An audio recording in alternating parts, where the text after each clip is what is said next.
இந்த இந்து மதத்தில் தன்னை உணர்வதற்கான வழியில் பயணிக்கும்போது அவங்களுக்குள்ள ஒரு சகோதரத்துவம் மேலோங்கும், ஒரு சேவை மனப்பான்மை மேலோங்கும், மனிதர்களுக்குள்ள ஒரு அன்பாக பழக்கக்கூடிய அந்த மனப்பான்மை ஏற்படும், ஒரு மனித நேயம், மனிதாபிமான்மை, இது எல்லாமே மேலோங்கி இருக்கும்.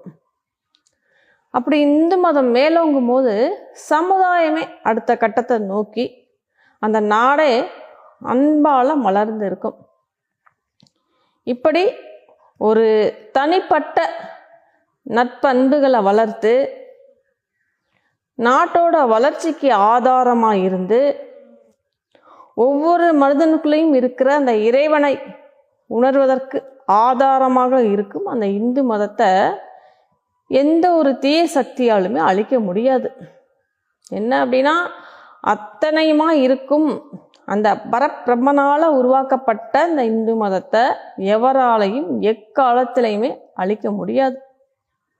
அப்படிப்பட்ட இந்து மதம் மேலோங்கும் போது மக்களின் ஆன்மீக சிந்தனை மேலோங்கி நாடே சுபிட்சமாக இருக்கும்.